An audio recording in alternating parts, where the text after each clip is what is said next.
And now please help me welcome to the stage NFTE's President and CEO, Dr. J.D. LaRock. Well, hello. Good evening, everybody. Thank you so much. It's really, really good to be with all of you. Come, sit, get settled, and enjoy the wonderful evening that is about to transpire.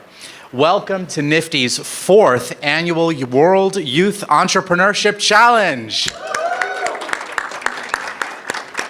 We are thrilled to be here in this iconic building with so many of you from across the globe. You know, I was reading up on the history of the delegates' dining room at the UN, and a number of historic things have happened here, but even more history is going to be made tonight, and I'm looking forward to seeing all of that. Thank you very much. You know, the Network for Teaching Entrepreneurship is the leader in empowering youth with the entrepreneurial spirit. And today, our organization, thanks to the partnership that we have with so many of you in the room, together we empower more than 75,000 students annually across the US and 29 other countries. We believe that entrepreneurship education has the power to change the world. And you may realize that this week, November 17th through 21st, is Global Entrepreneurship Week. This is why we have the competition at this time of the year. This is why we are having it here at this global venue. And the theme this year is tackling the phrase, the focus, together we build. And I think that's what we are also doing through all of your entrepreneurial ventures here tonight.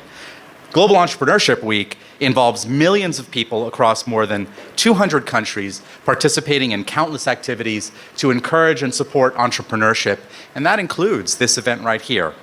NFTE is really fortunate to partner globally with an impressive and esteemed range of organizations, all of you committed to providing equitable access to entrepreneurship education. And together, we are building a vibrant community of educators and students who are preparing everyone for the future.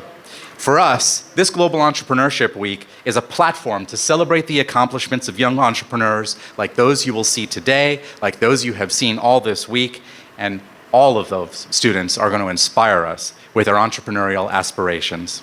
Now, before we move on, there are a lot of people and organizations who made this spectacular night possible, and so I'd like to mention and thank a few of them now. First, this competition would not be possible without the generosity of our premier Youth Entrepreneurship Challenge Series presenters, so thank you to EY, and to PayPal, and to Zora. Thank you very, very much. In addition to the financial support that you've provided, many of your staff have served as volunteers and coaches and judges over the last few days, and we're really grateful for the generosity of time and experience. We also want to thank Certiport, a Pearson VUE company, for their valuable support of so many activities this week and for providing our competitors the opportunity to obtain the globally recognized Entrepreneurship and Small Business Certification, a valuable symbol of the real learning and achievement that all of you have engaged in. So thank you, Dick and his colleagues from Certiport, for making this happen and for really allowing us to break new ground in what we do here in the global competition. We appreciate it. One more round for Certiport.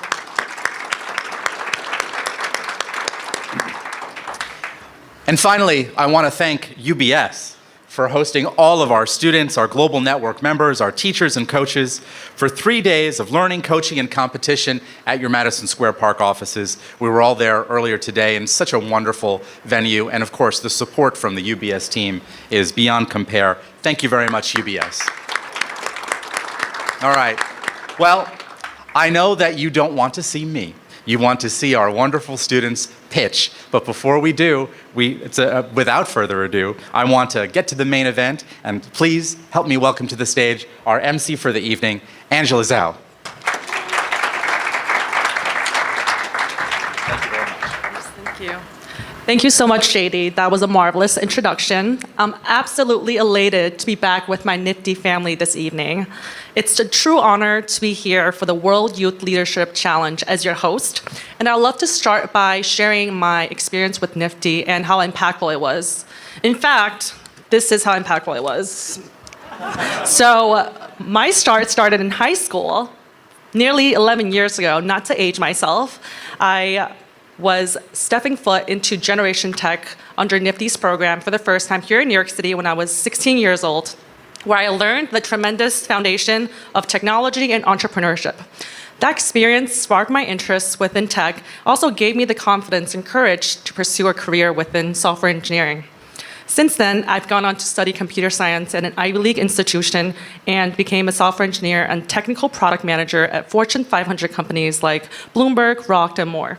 But I trace so much of my success and journey back to that entrepreneurial spirit during the early days of my adolescence and that growth mindset that NFTE instilled in me early on. Even in my day-to-day work today, I use the same frameworks that NFTE taught me. Whether it's aligning stakeholders in the same boardroom or pitching features to fellow engineers, all of those principles shine through. So tonight, I'm especially excited to celebrate the next generation of changemakers who, like I once did, wanted to change the world and discovered through NFTE that with the right tools, they too can build something extraordinary. And this year, thousands of NFTE programs and students around the world participated in regional competitions, including the National Challenge here in the US last month. After excelling in their local competitions and collaborating with mentors, teachers, and coaches, we have 34 outstanding young entrepreneurs here with us today from 13 different countries. Let's give them a hand.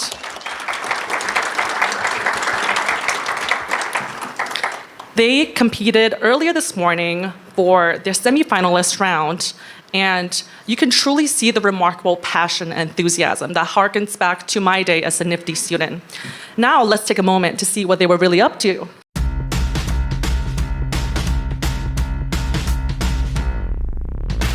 Everybody, hey, it's time to wake up.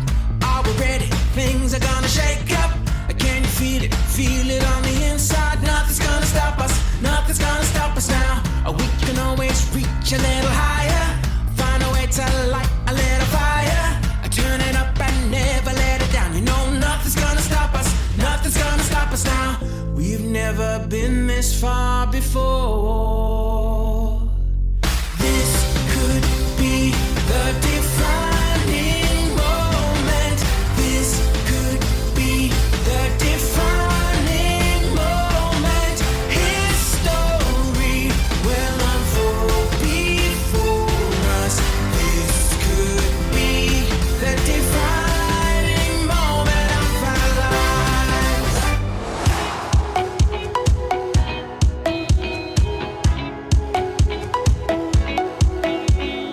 I'm extremely excited to be here. There are so many people and so many knowledge sharing. That's just beautiful.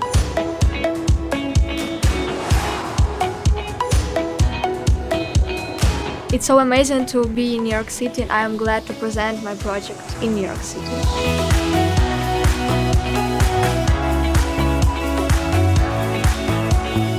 NFTE has allowed me and inspired me to explore the world of business, and has also allowed me to collaborate with successful and aspiring fellow entrepreneurs.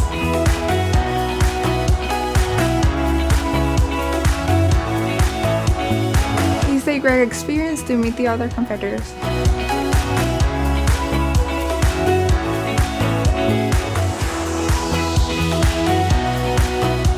I'm really enjoying seeing my students having first global networking.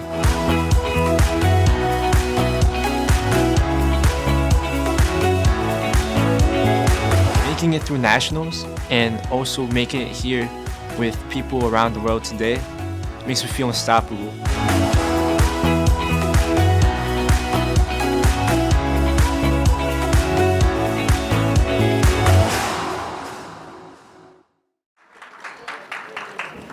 Thank you. And it certainly seems like you've been having a ton of fun. Now, as for those who are in the audience today, you've had the chance to meet the other businesses and competitors here.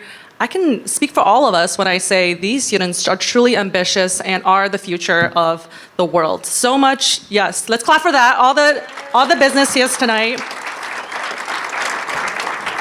I'm so keen to see what the future holds for them. And maybe we just have the next Bill Gates in the midst. You never know. And for the competitors, I really want to acknowledge all the dedication it took you all to get here. I personally know what it takes to get to this step of your journey and the hard work. It truly is a commendable achievement. I hope you all understand how incredible that is. So congratulations all for making it to this room. I applaud all of you, your parents, your family as well. And tonight, we have 3 finalists who will present their business plans to 6 distinguished and inspiring judges. Together, these judges bring years of experience and unique perspectives to the table. Now, let's make some noise for these stellar judges.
Judges, thank you so much for sharing your time and expertise. We have every confidence that these businesses and finalists will blow you away. I truly do not envy your job. But now, for the rules.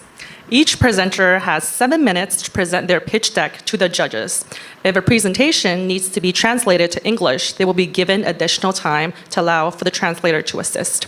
Seated in our front row is our official timekeeper and score tabulator, Paul. Let's give a hand for Paul Wilder, who is our nifty manager for organizational engagement and culture.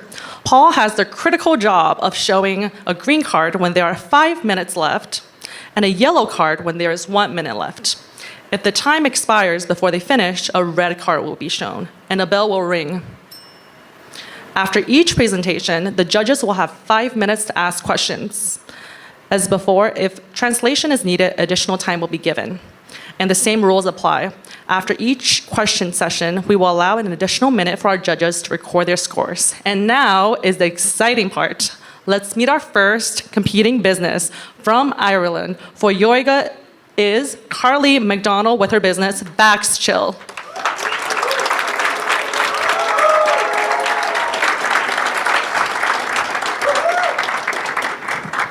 All right, Vax Chill, your 7 minute timer starts when you begin. Thank you. Thank you. Here's one for you. Thank you. Thank you. Thank you. Thank you. Thank you.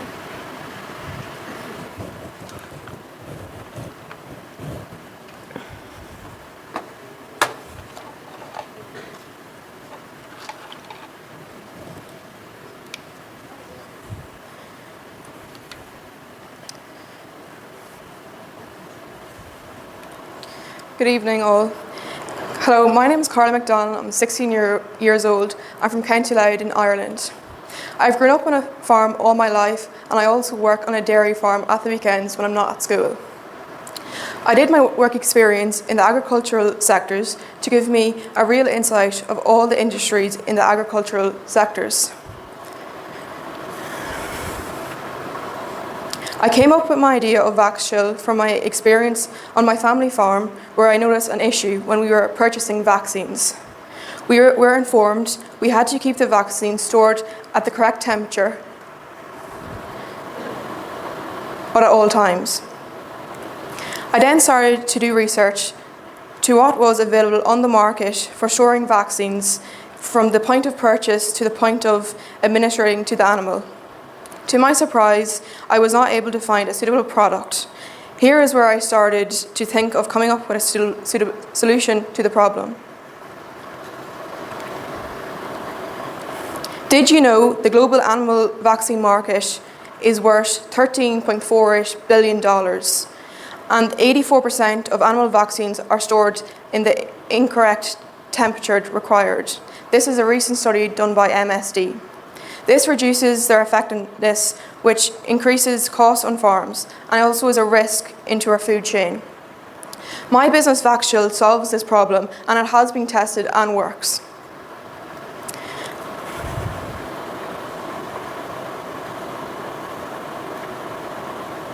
I aim to retail my product between €150 and €200 depending on production costs. I am still in the process of refining my product and will have to get an exact price when this is completed. My hope is to sell Vax Chill at an affordable price to farmers. To enable Vax Chill to operate effectively in warmer climates, I intend to integrate solar panels that harness solar energy to power systems. However, conducting the necessary testing for this enhancement requires additional funding. Vaccines contain proteins which break down, become less effective when stored at incorrect temperatures. If vaccines are not kept between 2 and 8 degrees Celsius, they will become less effective. Living vaccine organisms die outside the necessary temperature. Vax Chill's unique selling points are: the icebox are reusable, a lightweight box for storage for needles and syringes, a portable handle for easy lifting, and child safety locks. Here is a step-by-step of how to use Vax Chill. First, put your ice packs into the freezer. Step 2, when frozen, take your ice packs out and put them into your Vax Chill box, and when your vaccinations that you're planning to use into the designated spaces. Add your syringes and needles. Step 4, close the lid and lock. Step 5, proceed to vaccinate your livestock. Step 6, return your ice packs to the freezer for them to be ready for the next use. Vax Chill's target market ultimately is farmers, but distributed through agricultural suppliers and vets. Vax Chill marketing plan are advertising, public relations, sales promotion and contact marketing, and direct sales. Online ads, social media, local publishments, and National Irish Farmers Journal. Press releases, community events and farm tours. Discounts, coupons and contents. Blog posts and educational content. Farmers market and farm stands. There are other products on the market for storage of vaccines, but they require a constant power supply. The issue with this is not only in Ireland but globally. There are parts of farms which are off-grid where there is no power supply available. Vax Chill's current status is working on a process of a patent. I'm also working with an engineer in an Irish third-level institute to refine my prototype. I already have 2 interested Irish investors who would like to invest into Vax Chill.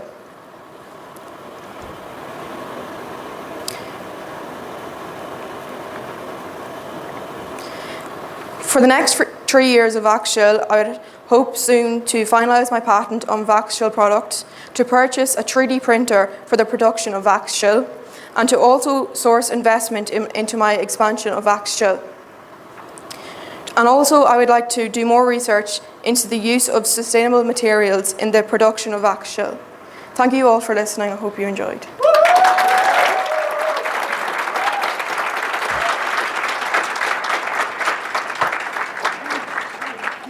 Thank you, Carla, for that phenomenal presentation. And now, judges, you have 5 minutes to ask questions.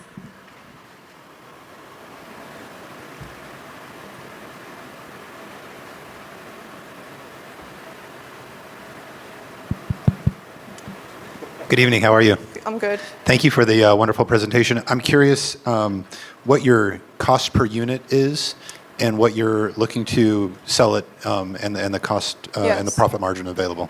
Yes. At the minute, we are still going through the process of the prototype and refining to make it the best possible version. So we're hoping and aiming to sell it between 150 to 200 euro. But at the minute, we don't know exactly how much the cost is to do with materials. But when we finish the process of getting that patented and refined and 100%, we will then further know how much we'll be able to sell it at. And it also depends on the production cost of the item. Thanks so much. How did you think about the radius or burn down time for how long the chill factor would work with the ice packs? Yes. Well, we have tested this in between 22 hours and 30 hours to see how long it would last, and it lasted up to 23 hours. Can I ask what that cable is? Yeah, so here is a thermometer and it tells you here it tells you what temperature it is, but at the minute it's not working as we couldn't transport the icebox to at the airport. So that also tells you to make sure it's in the correct temperature at all times.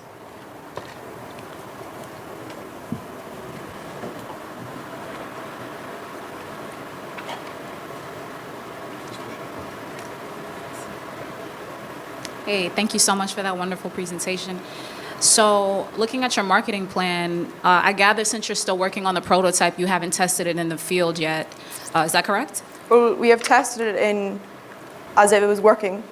Okay. Yeah. So I noticed you highlighted Irish Farmers Journal. I'm wondering, does your rollout plan include specific farms or farmers that you're going to reach out to and either partner with or? Yeah. Well, our aim is to sell my product to farmers that have livestock, that animals that use vaccinations. So, yeah. Thank you. Great presentation. You mentioned your target market is farmers. Yeah. Do you see opportunities to expand that to other industries? Yes. Hopefully down the road there will be more opportunities for humans and health, because obviously there's problems with that as well. So hopefully down the road with more money we'll be able to invest into our business more. Is the revenue stream dependent on just the point of sale of the unit versus the ice packs over time? Like once you get your ice packs, are you good? And then you're solely dependent upon the one-time purchase of the unit? Well, yeah, ultimately we'd like this to last, but if we want this to make a difference into the farming industry, obviously it would be lovely for me to make money, but I want to make a difference in the farming industry ultimately. Understood. Thank you. I was going to ask if you've sought or are seeking any patents or anything to protect the design from competitors? Yeah, we're in the process right now getting the application. We have the application in. Go ahead. A big part of the credibility is your background of having been on a farm. The vaccine, so today the vaccine's not shipped to the farmer. You have to go somewhere to pick it up? Yeah. So for us to get to the vaccines, we have to drive to our vets, and the vets supply the farmers with the vaccines. And from that stage, we have to maintain the temperature by ourselves. This is where Vax Chill comes in. So I would imagine there's a decent amount of time between picking it up and getting it back. Yeah. And ultimately giving the animals the opportunity to use them, right? Exactly, yeah. So first off, congratulations. This was awesome. I love the tagline on the last slide. Yeah. No farmers, no food, no future. I think that's right on point. I guess growing up on a farm and this problem hits home for you, right? Yeah. Have you spoken to a lot of other farmers and kind of test it out in terms of what you think might be the best way to transport it, how to keep it cold, and got feedback from all the folks around you? Well, I've talked to multiple of farmers and also vets to see what they thought would be best for this, and they thought it was it was a problem, and they'd never thought of it. So they told me to give me some advice to ice packs, how many usually they'd want. So here we have adjustable size. So if you want 8, you can have 8, or if you want 6 big ones or small ones. So yeah, farmers definitely give me the information I needed to provide for me.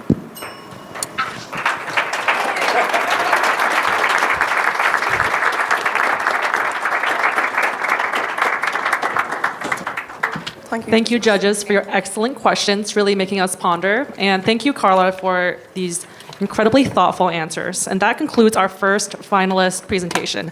Vax Chill, Carla, please return to your seat for now. And now we'll bring in our second business. Thank you again, Carla. Now it's time to bring in the second business from Vietnam, representing Global Citizen, are Mai Ang and Duke An with Optimal Optics.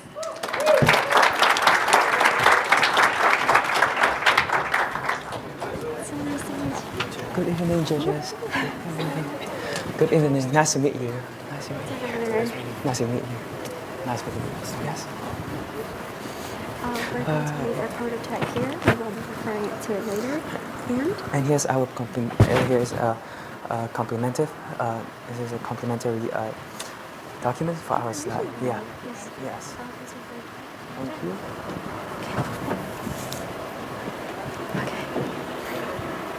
Doing ơi, what's that on your eyeglasses? Oh, it's a device to prevent myopia or or nearsightedness from progressing by changing my habits. That's so interesting. Yeah. Ladies and gentlemen, I'm Mai Ang. This is my partner, Duc Anh, and it is my honor to stand before you here today to present my business, Optimal Optics. So, growing up with myopia, I know firsthand the struggles that come with it. All throughout my younger years, I had to live with heavier frames on my eyeglasses. And even so, my eyesight was worsening year through year. This is something that Duc Anh is still struggling with now. Growing up into a school age, we go to school and we realize that most of our classmates and our schoolmates also face a similar problem. This is an extremely prevalent issue, especially in East and Southeast Asian countries. So, upon further investigation, in Vietnam, we found out that 5 million students here are suffering from myopia, which accounts for nearly 1/3 of the school-age population. And on a global scale, the number is even more alarming. It's 740 million adolescents worldwide battling it. So, this is a real crisis. Many factors cause myopia. I'm sure you know genetics and congenital diseases. However, the much more significant factor, as research shows, which is 70% more significant, and that is the thing we're targeting, is environment and lifestyle. This is the thing such as posture, such as lighting, such as viewing distance. All of this can affect myopia and how it progresses. We found that on the market, there are solutions. However, these are superficial. They do not solve the root causes. And that is the reason why we wanted to create a product that truly changes lives. So, we envision a product to be able to stabilize eye distance and control lighting environment, as these are the main factors that contribute to myopia progressing. So, from there, we hope to decrease the population rate of myopia and further improve the general eye health of community. So, in order to achieve this, we need our device to be compact, precise, and irreversible. Introducing Optimal Optics. So, our product ecosystem has a very small clip-on device, as you can see on the glasses right over there, and a companion app. So how does this work? Inside this very small and compact clip-on device, as you can see here, it should weigh about only 5 grams, which is insignificant for someone wearing glasses.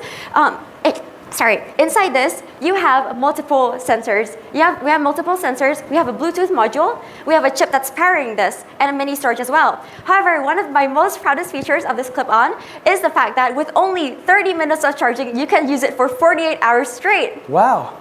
And it's impressive. That's the power of a LiPo battery. And furthermore, if you cast your eyes to the screen, you can see our app interface. So obviously, we try to design it to be very multi-platform and accessible for parents to use. And we're pairing this with a Kalman filter, basically an algorithm that clears up noisy data, and an AI code anomaly detection. Both of these will work together in order to create a personalized and efficient suggestions for the parents who are using this application. Our target customers are children in the age range of 6 to 15 years old. Although this group is extremely vulnerable to myopia, they are generally unattentive of their well-being as a whole. Wait, but how many 6-year-olds have $100 to spend? Yes, exactly. So that's why we target their parents with an income above 600 USD per month. And as this group is most concerned about familial health and well-being. And to further engage our key persona and convince our key decision makers, we designed this product to cater to appeal to the children in the group age of 6 to 15. I see. And as anyone who has tried to make an 8-year-old eat broccoli know, if they don't want to do it, they won't do it. And so, how are we going to approach our target persona? So obviously, we're going to apply owned and paid media, and we're also booking KOCs and KOLs to reach a fan base that is already have an interest in a product like this. And they're also the most concerned about familial health, as most of you would know. And furthermore, we're also offering offline experiences. So we're having out-of-home experiences like billboards, like try-on events at medical universities and institutions. And ultimately, the goal of this is to get legitimacy via endorsement by experts. We will sell our products through two main channels. First, we will sell our product through online from our website and social media platforms. Secondly, is through third-party distributors. And we want to retain a loyal customer base and nurture our brand affinity. We invite feedback to our website and in person. So, and we also want to strive to develop two-way interaction with our customers through prompt turnaround. I see. And so, moving on, how are we going to compete in a market that is already so competitive? There are currently other existing solutions that are clip-ons. However, these are much less comprehensive and they cover very little of the market. So, maybe to prove my point, I like to ask you all, how many of you have heard of a cloud clip? Exactly. So as you can tell, we have a lot of market potential and space to develop. Our AI allows for real-time, holistic, comprehensive summaries that will in turn culminate into user dashboards. And furthermore, there are other existing solutions, such as the Hoya or Zeiss MyoCare. However, these are prohibitively expensive. They're not user-centric, and they also only solve symptoms rather than the root causes. So we believe that it takes a village to develop such a good product. And we are lucky to be backed by a team of very talented mentors. First, we have a professor in public health from Hanoi Medical University. And secondly, we have AI specialists that helps us develop our product and ensure that our product fits our customer need. Well, I think that's a lot. Do you think we can cover this? Yeah, of course. Oh. At a low price of a COGS of $63 per unit, we are able to do this by locally sourcing most of our manufacturing parts, which allows us to compete in the price of, we're pricing our product at $120. However, the cost to produce one is only $63. And this is only thanks to locally sourcing produces. And moving on. So here's our plan. And currently, we have a prototype and optimizing our sensors and developing an app. Next, within the next 12 months, we will run our beta programs and we will have D2C pre-orders and expand our marketing plan. And lastly, we will establish Optimal Optics as a standard in preventive eye health and scale internationally, especially in potential markets such as East Asia. Thank you for listening. Thank you for listening. Thank you so much, Maya and Duke. That was incredible, and dare I say, eye-opening. I personally have myopia, so it's too late for me, but I would love to hear from the judges for some questions, starting your 5-minute timer now.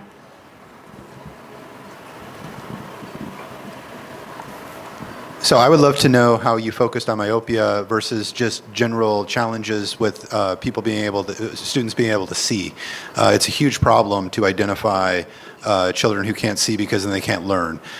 So walk me through your thought process on why you're focusing on myopia. Well, so for one, me and Duc Anh, we both have childhood myopia, so it's something that hits home a lot to us. We understand the struggles that kids who have myopia go through, and we want to improve the quality of life. And so when we did further research into this, we figured that the market that we want to focus most on, which is first of all the Vietnamese market, and then the Southeast Asian market, and then expanding internationally. The main issue here happens to be myopia, or nearsightedness, as we more commonly know it. And so, and research shows that the factors that we are tracking, we base on the research and the factors that would worsen myopia over time. Yes. You had a few endorsements from local universities, and do you meet the qualification standards to be able to make this a publicly viable product? Well, obviously, I think I should give this yes. away. So as you can see, we are backed by a team of very talented mentors. The first one, can you move back this slide, please? Yes. So the first one is a head of is a professor in public health from Hanwha Medical University. So yes, and professional-wise, I think we are properly backed. And with AI, he's a very talented AI engineer and AI specialist, which are currently helping us to optimize and refining our product. And yes, I think we are qualified enough to collab with educational institutions with this startup. Yeah. I think as young entrepreneurs, the important thing we're contributing here is our passion and our vision for the future. Yes. Obviously, as any good business person knows, you can't do everything yourself. You have to outsource some part of it. And so for a device that's so complicated and complex and requires so much consideration for both user comfort, but also medical usefulness, we believe that the right thing to do is to consult experts. Yes. Walk me through. Go. Can you talk a little bit about the competitive landscape and your price point compared to the other products on the market? Oh, yes, of course. So currently our device is priced at $120. This is relatively competitive compared to similar clip-ons, usually range from $180 to $230, and that is without shipping. And for devices such as the Hoya and Zest myopia care lenses, these can go up to $400 because they have to go with a treatment plan from that brand themselves. So I would say at $120, we are quite competitive in the market. And a lot more green boxes there. Ah, yes, yeah. we do love that color. In one of the slides we had here, there's the mention of subscription revenue boosting in future years. So is the app free, or are there tiers to the app, or what you meant by subscription revenue, or how that plays in? Yes, of course. So currently, we're having a model where we let them buy and then the app comes with it. The reason is because we have such a wide profit margin that we believe that counting consumer care afterwards into that, as well as application usage, won't cost us too much. So all of that is accounted for in the price of $63. And so currently we're doing that. However, in the future, if we can create much more advanced features such as gamification, which we might consider doing after pilot testing, then for sure we are going to consider having subscription models for things that require a lot more effort to maintain. But right now it is a model for accompanied with a device. Of course. Walk me through your supply chain. I think you mentioned that there's a chip inside of the module itself and how it's produced and where you're producing it. Yes, of course. So currently, the chip inside. Okay, so the chip inside has a Bluetooth module. So the main point of that is to just because the smart brain lies in the companion app. So what the chip needs to do inside is just to buzz when it needs to and read sensors. Yes, of course. It's a vibrator that is burst. It's actually the chip is to process the data and send the data to the app. Yeah. So most of the magic lies in, of course, the data collection from multiple sensors that can be placed in here, but more importantly, in the AI and algorithm that we place in the companion app. What the information is done through our application. Yes. Do you have recommended windows? All right. Yeah. Well, it was an honor. Thank you.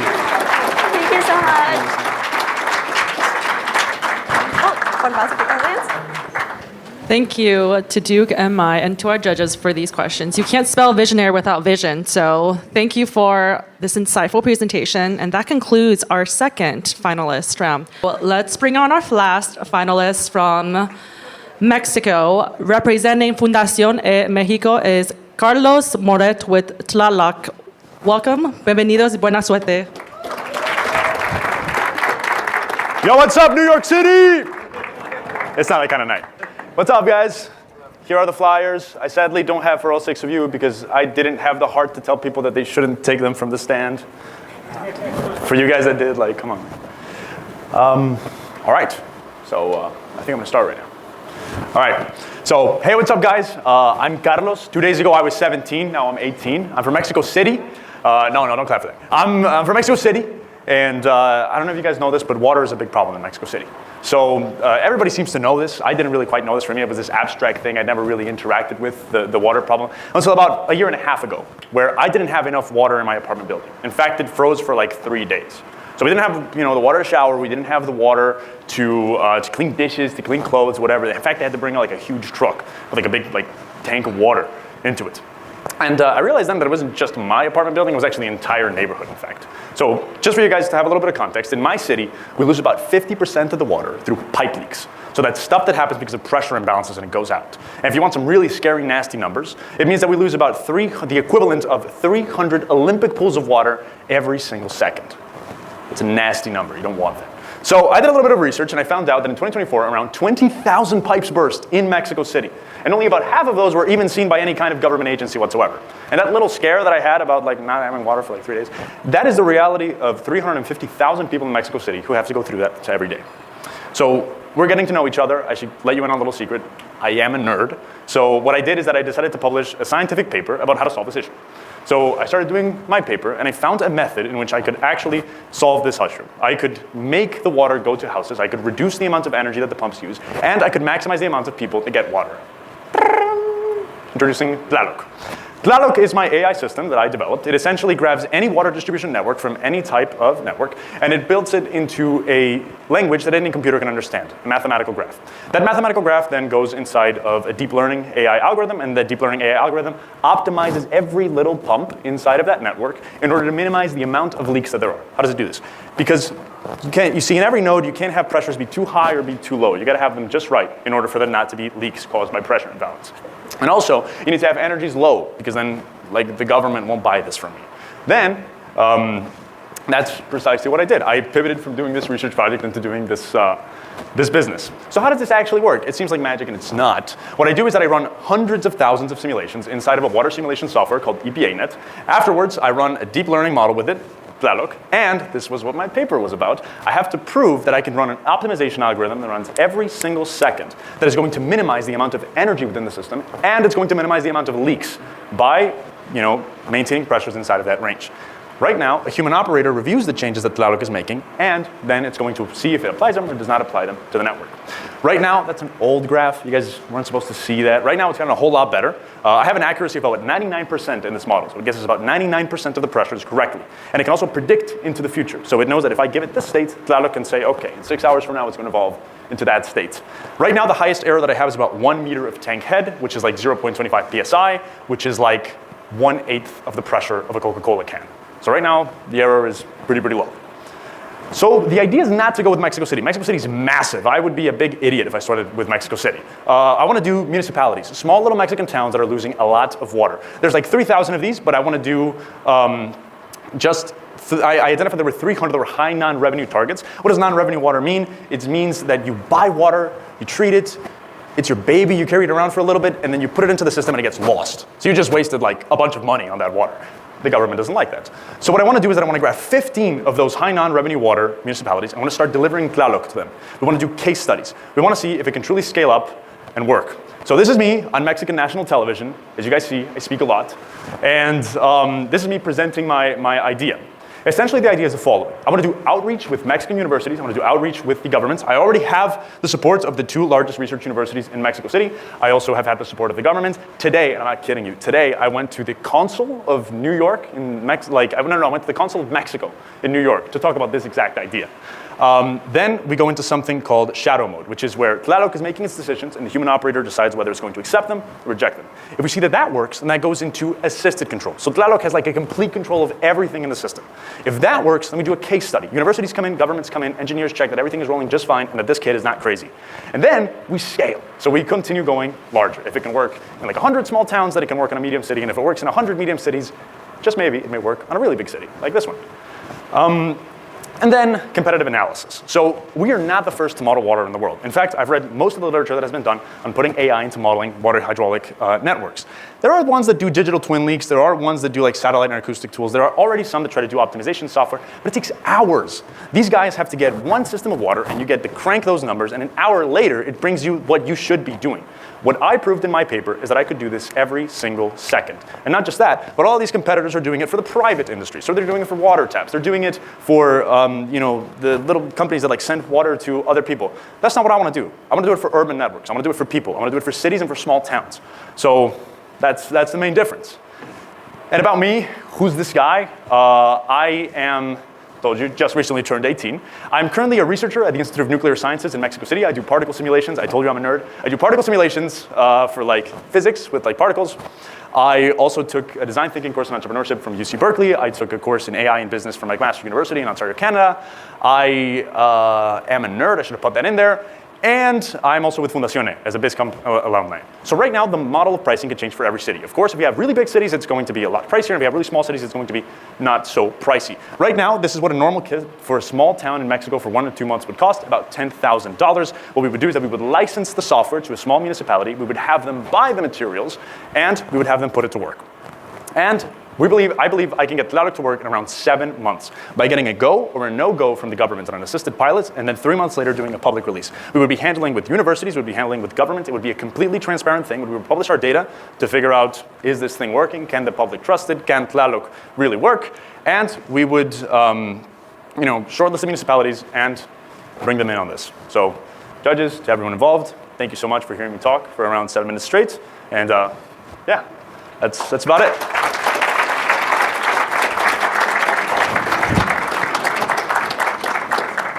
Thank you so much, Carlitos. You're at the right place because this is a room full of nerds and entrepreneurs. So that's amazing. Great segue to the judges, who are really experts in their fields. Any questions in the next 5 minutes? I wasn't looking at you guys. I'm sorry.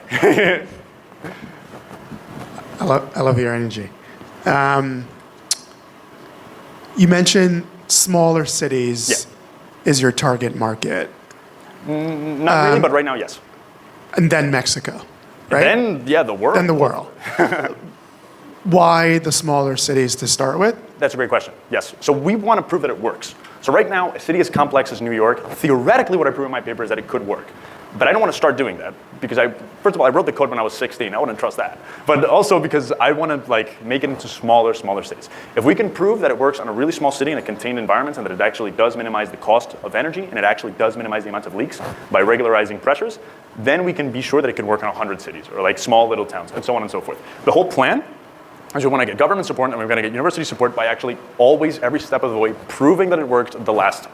And that's kind of the way that I want to go. I don't want to jump into this head straight and cause any type of issues. I want to start really, really small and prove my way up there. That was a great question. Hello. Hi. Oh, we were on a second ago. All right. We're nerds too. Yes. Okay. So yes, we can tell you speak a lot, as you said. You have great energy, as was said.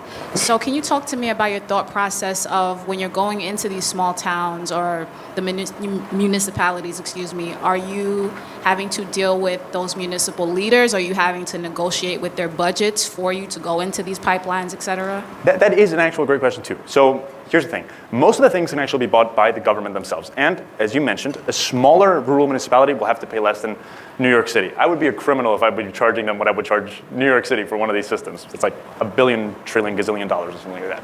So I don't want to do that. Essentially what we do is that we place a number of sensors inside of their pipe system so that we can learn about them. We place flow sensors and we place pressure sensors. And it's proportional. It's a function of how big your city is, essentially.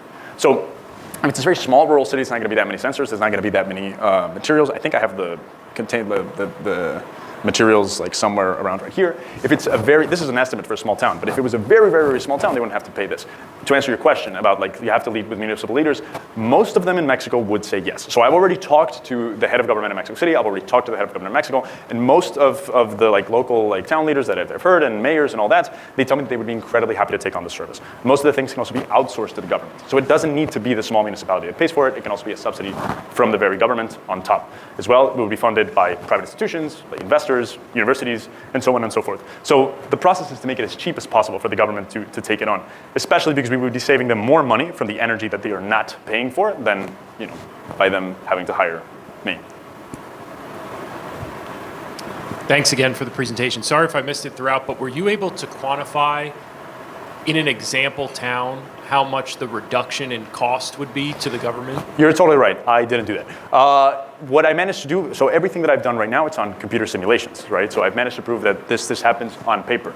it can reduce energy for about 40%. So I don't know if you guys are aware of like how much that is, but if you can reduce the amount of energy usage in a water distribution network for any city for like 40%, that's like a lot of cash. Obviously, you know, as a function of how big the city is, but like that's on costs. And on pressures, no. But usually if you think about those like 300 Olympic pools that I said of water that we lose like every second, you could reduce that number up to 70%. So that's, but I didn't include that in the presentation. Good catch. You could save millions of families who are currently not, you know, having enough water, and not just in Mexico City, but like this is a problem that happens in, you know, Johannesburg, South Africa, Cape Town. You have it in India and a lot of cities in the world. I don't want to just like exclusively put myself in Mexico. Of course, I care about Mexico because. But like I also want to do it in like other places in the world, right? The whole point is to expand it to make it as easy as possible to do so. I've got two questions for you. One, not only you're a nerd, you're an actor. Yeah. Did you read that? I did. So is there anything you've been in that we all know about? And then two, can you kind of just walk us through the pricing? And you know, it kind of says it's. So this is an example pricing. Oh man, this is an example pricing. It's for like a small municipality in Mexico for about 1 to 2 months. These are things that I got from Amazon, by the way. Like these are not like very exclusive things. You can buy them. It's a function of like how many of them you would need for a very small town. We would do pressure sensors. We would do flow sensors. We have to get guys in there to actually dig into the earth and put these. I'm not gonna lie to you, that part is not easy. That's why I didn't mention it. It's not the easiest thing in the world, and you guys can take that into consideration. We also need a huge amount of compute in order to get the simulations. But on pricing, this is what the municipality pays for. They pay for all the stuff that we actually need to get their data. And they also pay for the licensing of the software. But once again, the licensing of the software is a function of who I'm selling it to. So we don't want to do a bad thing by selling something that's really good by a very high price to a rural village in Mexico and like sell it for the same price to New York City. That's not fair.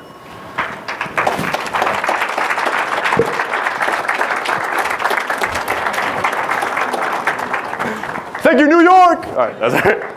Thank you, Carlos, de Nueva York. All right, so now we have the hardest part, which is making the final decision, and that duty lands on your shoulders, judges. So let's follow the nifty staff to the deliberation room where you'll have the tough decision of deciding who will be crowned the champion of the 2025 World Youth Entrepreneurship Challenge. And now, help me welcome to the stage Stephanie Alvarado, NFTE's Director of Global Programs.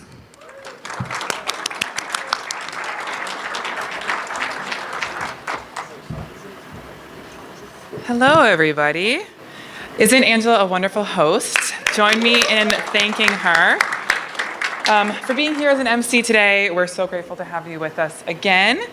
It is my distinct honor to chat with you all as the judges make this hard decision, because there is a lot that goes into the students that you're seeing up here on the stage tonight, and we want to make sure and recognize everything that is going on in our programming behind the scenes. So after many months of planning, I'm very happy to be celebrating these young people on the stage here with all of you. I specifically have the distinct honor and privilege of working with the program staff, the teachers, the principals, the educators that are working behind the scenes with these students, with these young people, to implement entrepreneurship programming around the world. Of course, you can see the quality of the students' pitches, and while their presentations are very good and a testament to all the hard work that those students and young people put into their business ideas, it's also a reflection of the adults and educators in their life. And so I would be remiss if I didn't recognize those people. Today we have participating in the event this week, we have 13 businesses and 13 teams from all around the world. Obviously, we've already mentioned that they pitched in the semifinals this morning, and in a little bit, I'm going to bring up a representative from each team so you're able to meet them and hear a little bit about some of the other ideas that were represented this year. But I want to take a moment to thank all of the individuals in the room that make the work possible that we do day in and day out for months in Zoom calls and emails and classrooms and running back and forth. So first and foremost, I want to say, this is in no particular order, but in Canada, I want to recognize Roxanne Challenger. In Egypt, I want to recognize Mazen Hannah Walid Eid. In Greece, I want to recognize, and I'm so sorry, but Alexia Antoniadou. I'm so sorry, Alexia. In Honduras, Giselle Madrid and Melissa Turcios. I don't know where everyone's sitting, so I'm sorry. In Ireland, Stephen Power and Roisin Mullen. In Israel, Sukaina and Israel Bloom, as well as Dor Yaakov. In Mexico, Samuel Guzman, Gonzalez, and Carlos Orozco. Oh, there you are, Stephen. In the Philippines, Jared Yeo. I don't know what that's in. In Singapore, Lydia Hong, Jessie Thang, and Ung Si Ching. In South Korea, Jisoo Kim and Taeyong Lee. In Ukraine, Irina Bistrova and Anna Nacheva. And in Vietnam, Angus Young. I also want to recognize a few extra special people from our Certiport partner team. We have Nick Haber, Jordan Clark, and Magdi El-Koumi in the room with us. Thank you, thank you. And then, of course, close to our heart, our entire Nifty USA team, specifically Jennifer Green and Jody Woodruff. So I just want to acknowledge all of the global innovation partners that are here and those that are not able to be in the room with us. They make all of this work possible, and I can't be thankful enough for their true collaboration and partnership. At this time, I'm going to invite my colleague, Hisham Zemahi, to come up to the front for a special recognition we're introducing this year.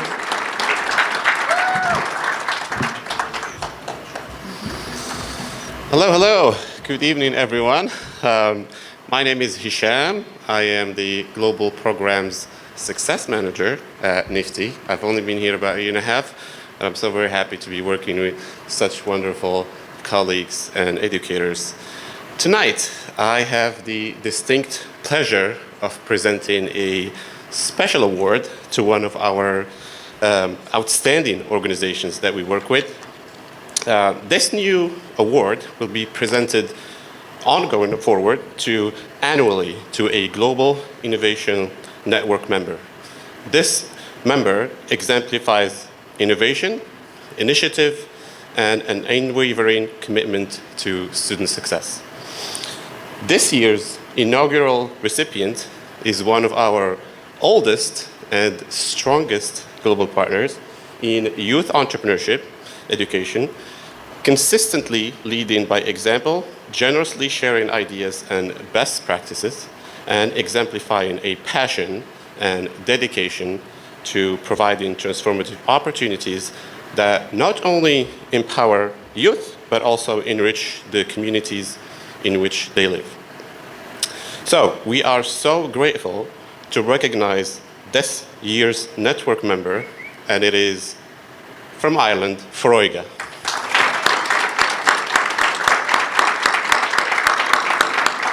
So, I'd like to ask Stephen Power to join me to accept this award. Wow. Thank you.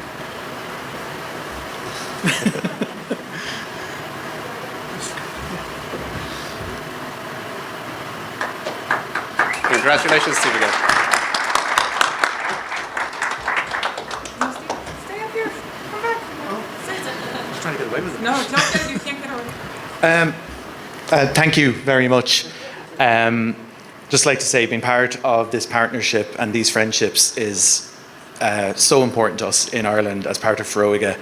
It gives us so many amazing opportunities as an organisation attending an event like this, but I suppose more importantly, it gives our young people amazing entrepreneurship opportunities. And we also Carla on stage earlier, and that wouldn't be possible without being part of this partnership. And I really do look forward to, I suppose, it growing and strengthening in the future. So thank you very much. Thank you.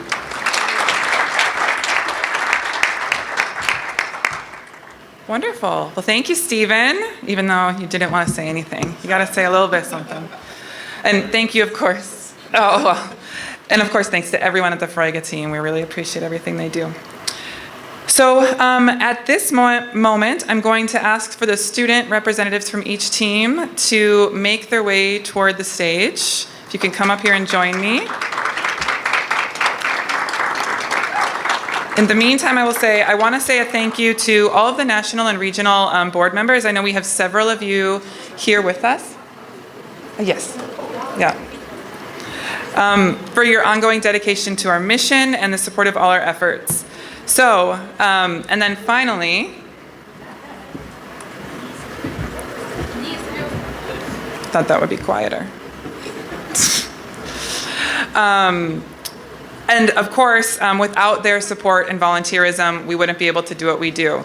So we had several volunteers work with us, lots of amazing board members and longtime volunteers with the students this year. And before I ask the students their questions, I also want to recognize, oh my goodness, hello, a few people in the audience. So can I have quickly all of the NFTE staff that is present stand up? I want to specifically call out Gabby Andrews, right there.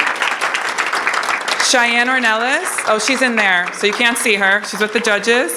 And Hisham Zemehi, who you just saw.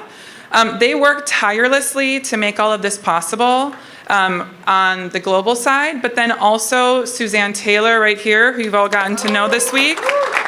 Paul Wilder, who is in with the judges. And then Miguel Vasquez, I saw him here. There he is. And someone who has a very special place in our heart this week, Victor Martinez, who is our adopted NFTE global team member.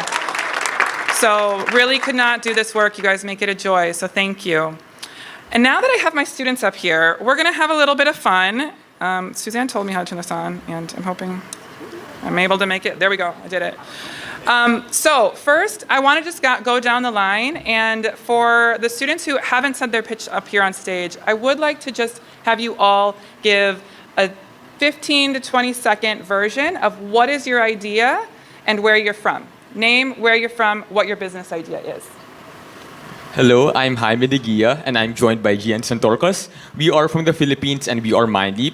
And our goal is to create an AI-integrated educational ecosystem that merges learning communities, academic organizers, AI educational software, and personalized progress to improve student learning and to encourage students to do better and keep moving forward.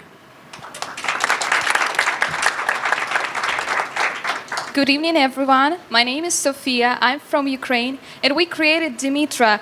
It's an app and connected with AI system that help our farmers and farmers in the whole world to understand what's going on in the soil now, and it connecting with our device, real device that we created fully with our effort, and it works like one team. So the farmer put it in the ground, and it can understand like what's going on inside in my soil and how really I need to treat my plant, when I need to water it and with what amount of water, how I need to fertilize it and with what amount of water. And our AI system was created without using any different AI in ChatGPT. It's fully developed by us and by real farmers and by the real advices, and it can answer at all questions connected with growing process and can give you hints like how you can do it daily.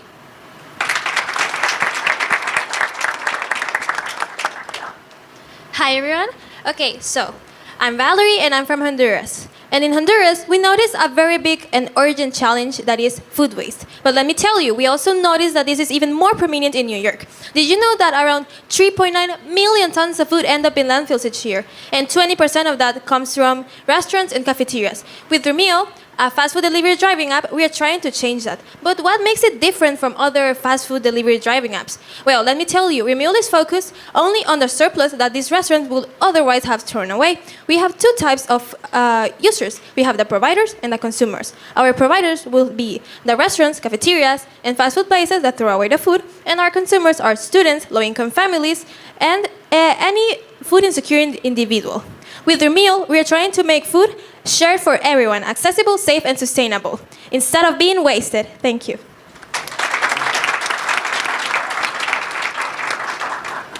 Hello, everyone. My name is Evan Perez, and today, along with my co-founder, Adrian Bautista, we're representing the United States. We came up with the idea to utilize the innovative technology of AI to create hands-on, phones-off activity. According to Common Sense Media, the average 5-year-old spends over 4 hours a day in front of a screen.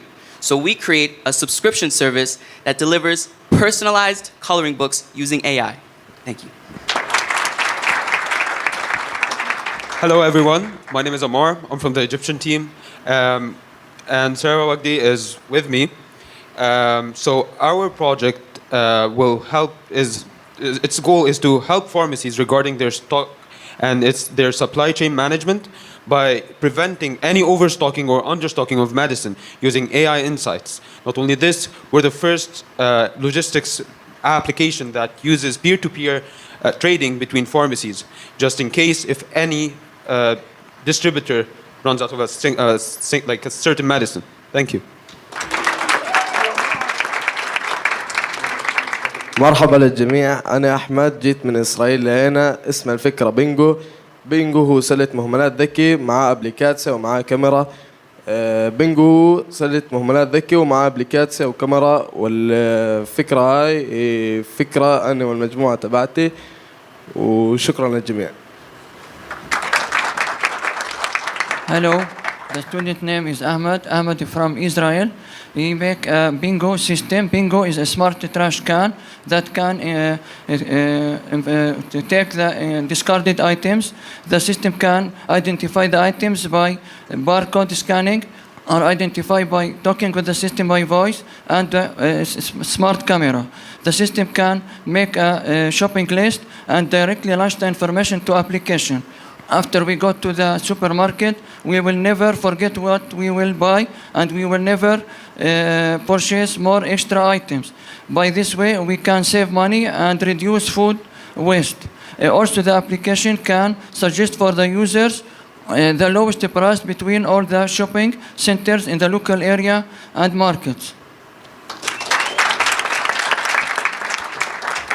Good evening, everyone. My name is Mabel and I'm from Singapore. My business idea is under the education category, academic aid. It helps students identify what to revise on and helps connect them with a suitable tutor. Also, because in Singapore, tuition is very expensive. Therefore, my app helps keep learning accessible and affordable for students, especially for low-income families in Singapore. Thank you. Yeah.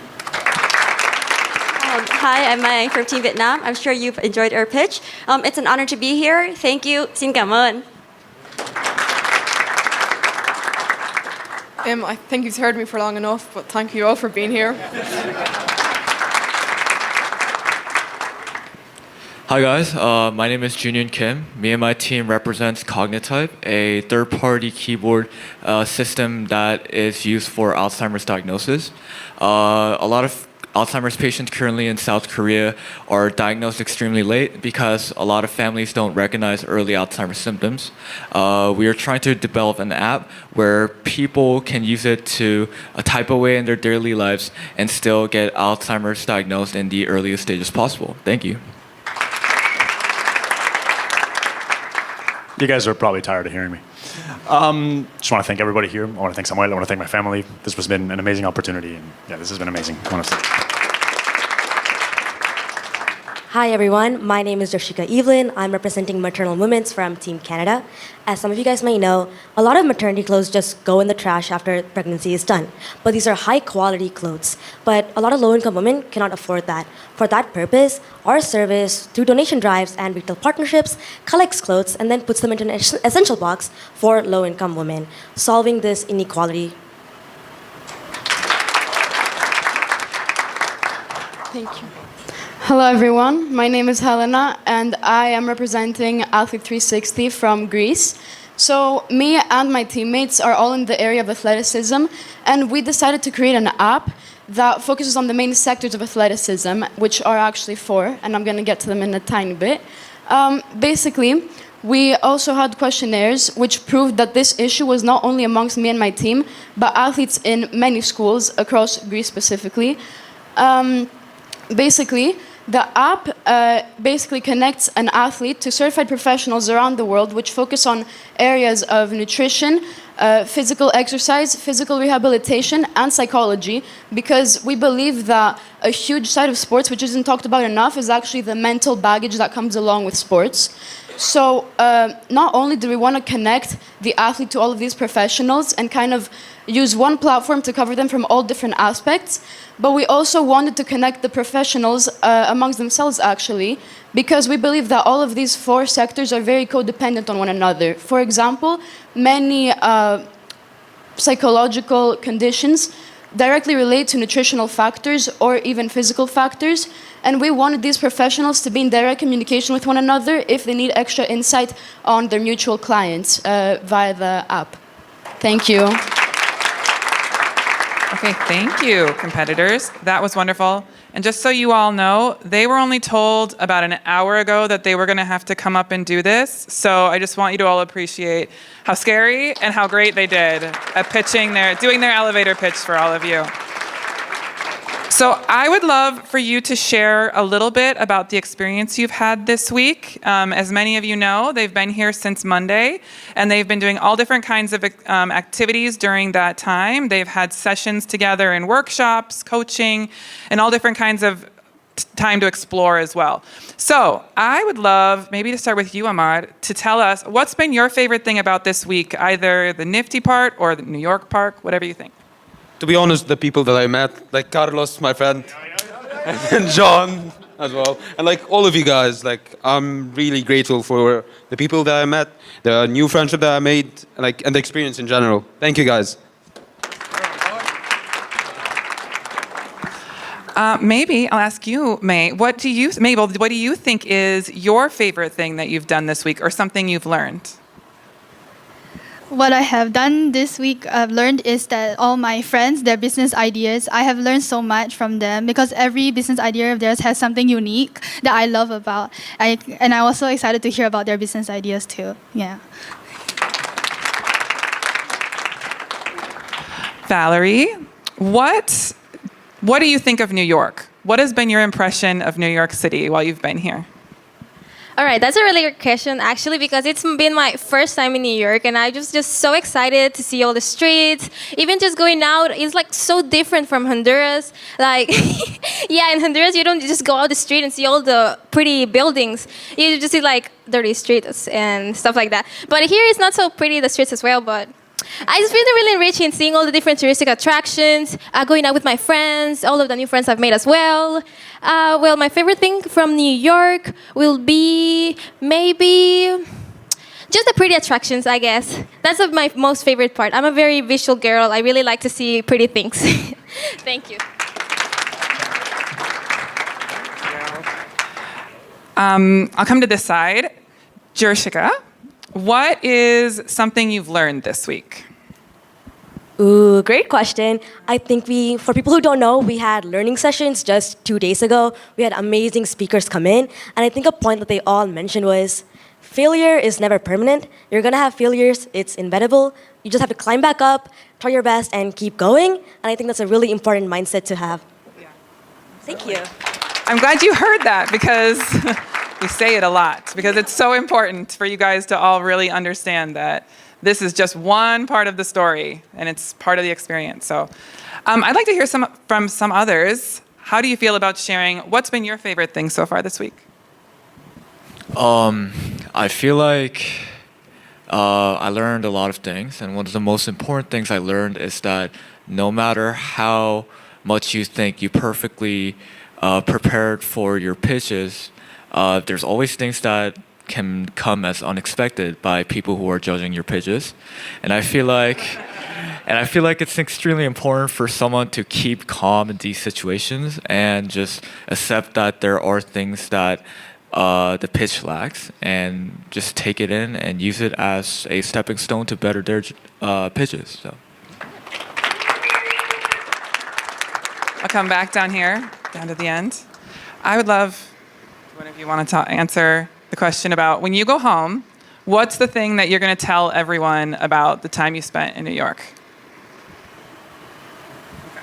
I think my favorite thing about spending time here with Nifty is how much I learned from the global mentors and industry experts, what I learned about entrepreneurship, and what I learned about perseverance from them. And I think the most important learning I've heard is it takes just one yes, despite 100 no's. And I think that's such an important mindset that I would love to share to my friends back at home.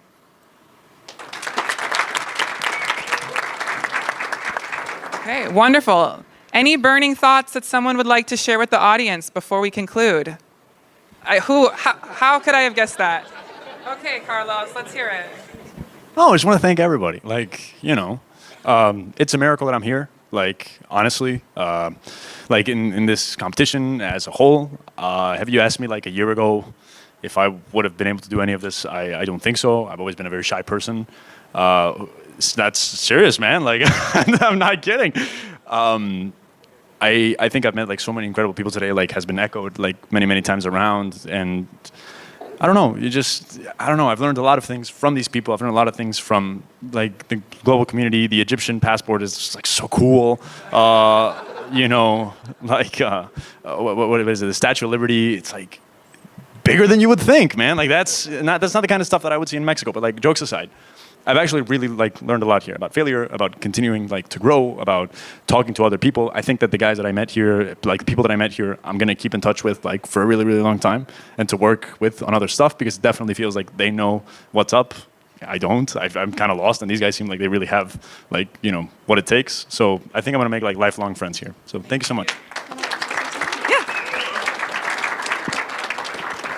I would also like to add something. So I don't know if this is the case for other schools as well, but my team personally, this is something that has been a process since last year's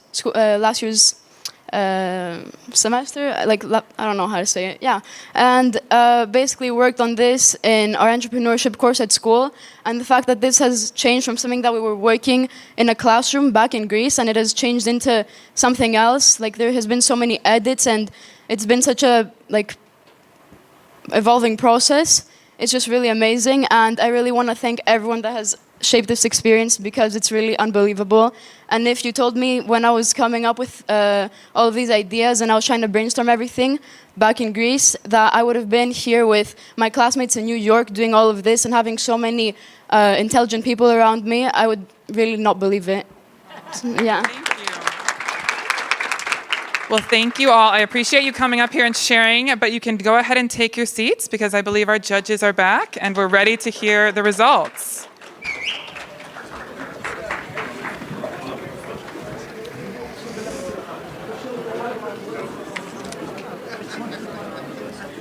There you go. I'll take this one.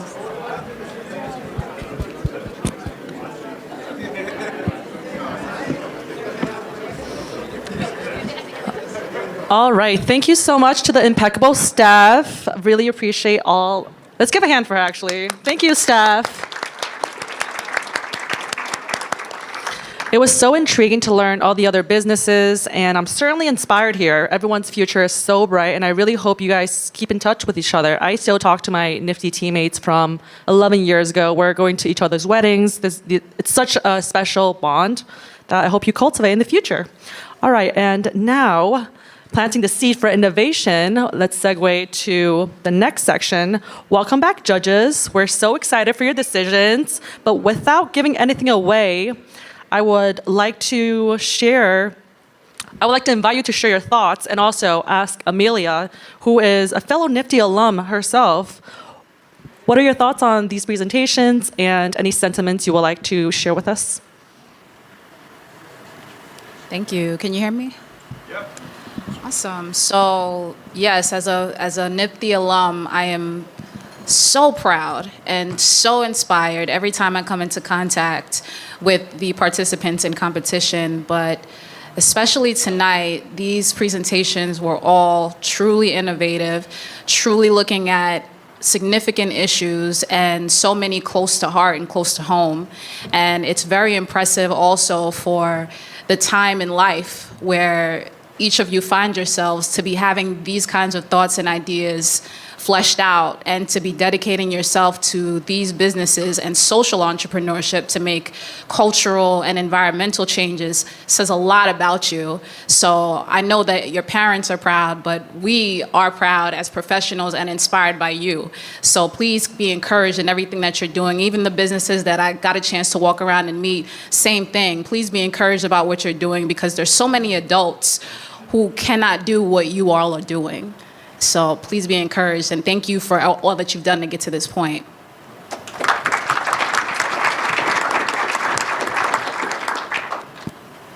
Thank you so much, Amelia. NFTE truly is a family, and it feels like one. So welcome to the family. And for the next portion, really want to shout out these incredible judges, but also the volunteer timers, coaches, educators, those who are here today and those who are home in your hometown and your home countries. They all have kindly supported and provided feedback to our young entrepreneurs throughout their journey. They've also cultivated and fostered the next generation of leaders, and your support truly means the world to all of us here. Let's give them all a hand.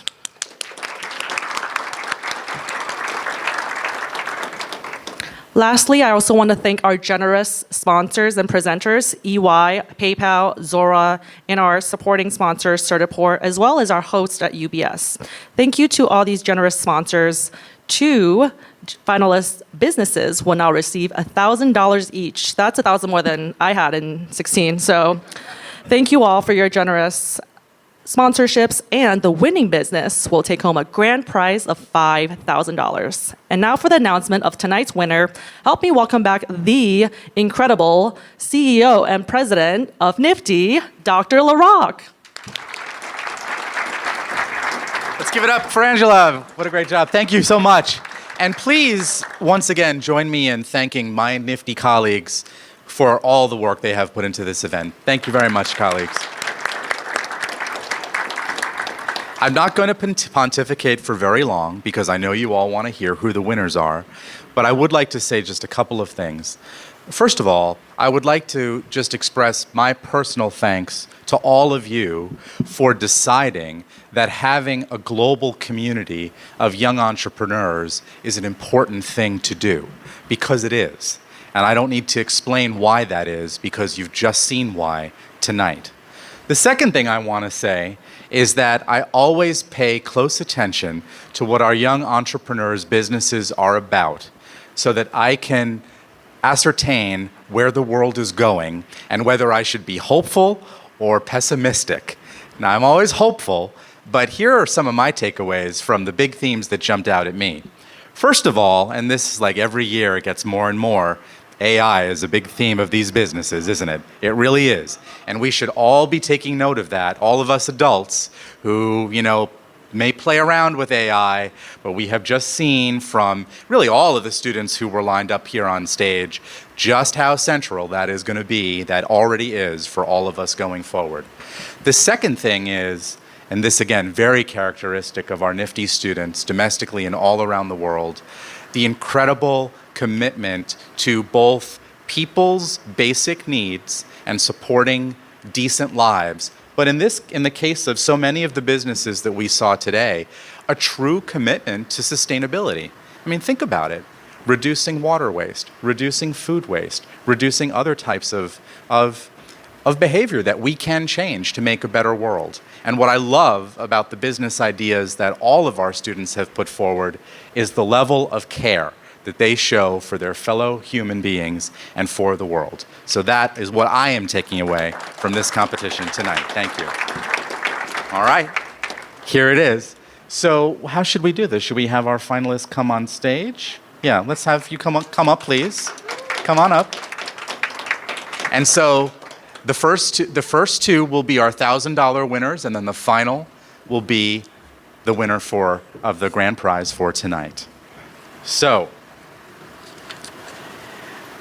I'd like to congratulate our finalist businesses, each receiving a prize of $1,000. From Vietnam, Optimal Optics, and from Mexico, Tláloc. Congratulations.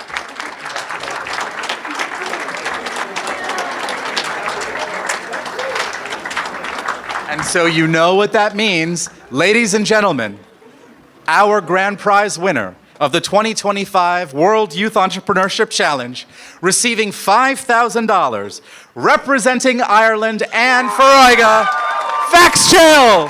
Congratulations.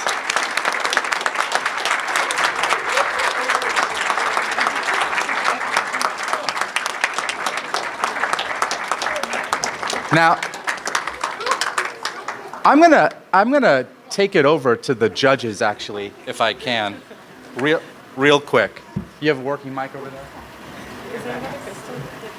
I just want to test out my theory here. I have a theory as to why you saw this as the winner for tonight. That there's a well-developed prototype. It is an idea that can actually be brought to market, and it is simple in many ways, but it fills a really important need, and that the value that is provided, basically all the savings from your product and it's preventing wasted vaccines, is well worth the price. Did I get that right? Would anyone like to? Rich, go ahead. Well said. I'm actually getting a little emotional just watching. Is that your dad? Yeah. I hope. I'm getting a little emotional just like witnessing this live. I think you're right. I think we see real life applicability. First of all of the options, they were really difficult options, right? So first of all, just give yourself a round of applause.